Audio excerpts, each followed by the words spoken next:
And the imagery that I want to share with you is one that will help you understand the larger concept of Surah Al-Asr. Imagine with me that you are drowning. That you're drowning. And you are unconscious. Two things. You're drowning and you're unconscious. Do you have a lot of time? If you're drowning and you're unconscious, do you have a lot of time? No, you don't have a lot of time. Which means your time is running out. And you know in Arabic, what word is used for when time is running out? The word for that is al-asr. Al-asr literally means time that is running out. It's the last part of the day when the day is running out. It's time of asr prayer. Okay, asr literally comes from asir, juice that is squeezed out, time that's being squeezed out of your hands. You know, asr al-thawba even it's used. That you take a cloth that is drenched in water, and when you squish it like this, all the water comes out. Asra as a verb is used like that, right? To squeeze it out. So Allah talks about this time. You're drowning, you're unconscious, your time is running out. What's the first thing you need to do to be able to survive if you're in that position? If you hope to survive, what's the first thing you're going to need? What do you think? Wake up. That's the first thing you're going to need. If you're unconscious, then you're finished.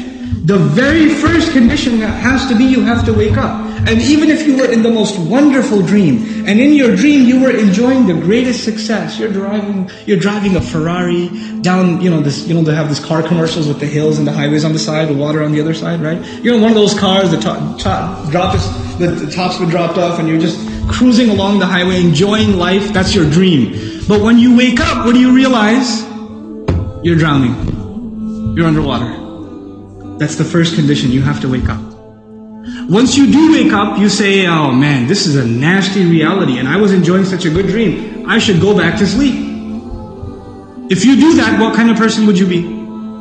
Insane. You'd be insane. Or someone at least who has no courage to accept reality. Because they found reality to be very difficult, they decided they're going to put themselves back to sleep even though they woke up. Does this person, if he drowned, can he blame anybody else? The one who woke up and went back to sleep?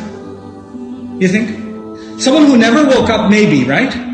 But the one who woke up said, this is not good. And they went back to sleep. They have no one to blame but who? Themselves. They have no one to blame but themselves. Now, let's imagine that they did wake up. What do you have to do next? Oh, it's pretty bad, I'm drowning.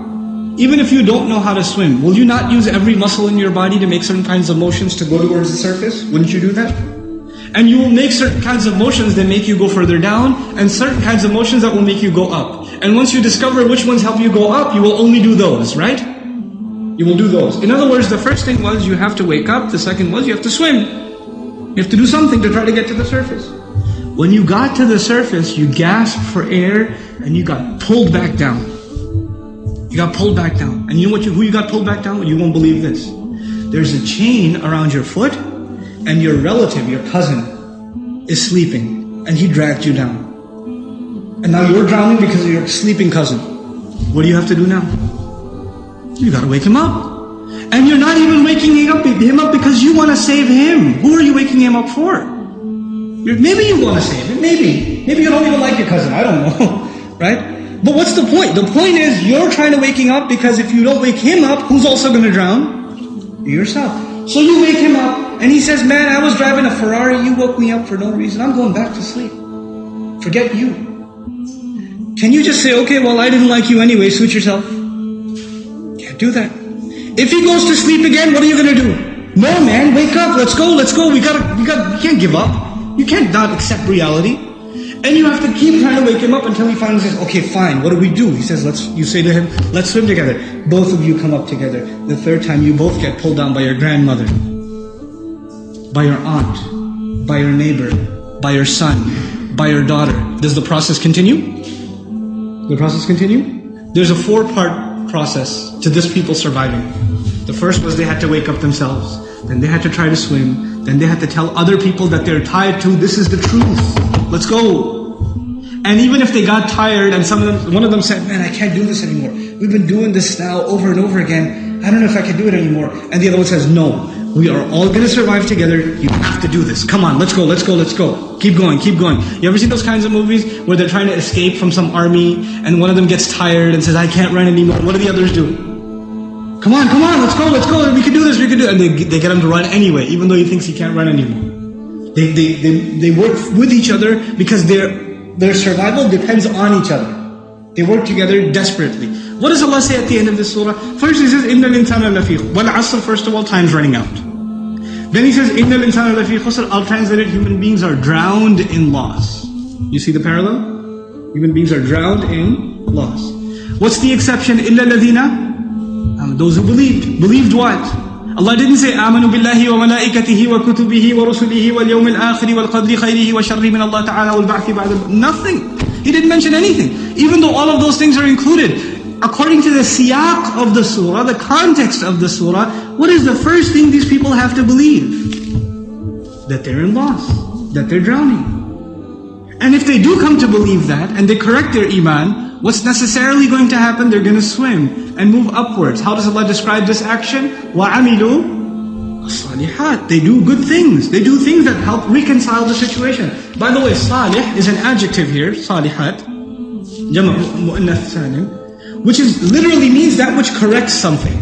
Something was wrong and it corrects it. So they do actions that correct the situation. Literally like the guy trying to swim. But because they were tied to other people, what else did they have to do? وَتَوَاصَوْا بِالْحَقِّ. They had to tell the other the truth.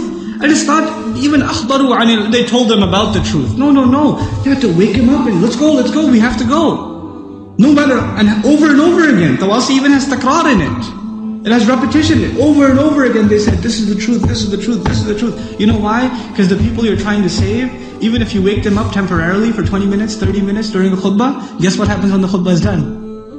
They go back to sleep. They start drowning again. So what do you have to do? You have to go and wake them up again. Then they get sleepy again. Then you gotta wake them up again. This is tawasi bil haqq. And you might get tired of doing it. You might become impatient. So Allah also adds, وَتَوَاصَوْا بِالصَّبْرِ. You gotta keep doing it. Sabr means consistency, constancy, perseverance, patience. You gotta remain on point. You gotta keep doing this. Because your survival depends on it. In the end, if you do all of these things but you have no patience, and you give up, you drown too. So even if you had iman, and you had good deeds, and you told people about the truth, but you didn't have sabr, you still drown. So how many conditions do you have to fulfill to survive? All four. All four conditions are required. They're critical and they're necessary. Which is why there's a wa in between them. You see the logical progression from iman to amil salihat, to tawasaw bil haqq, to tawasaw bil sabr, beautifully articulated in this.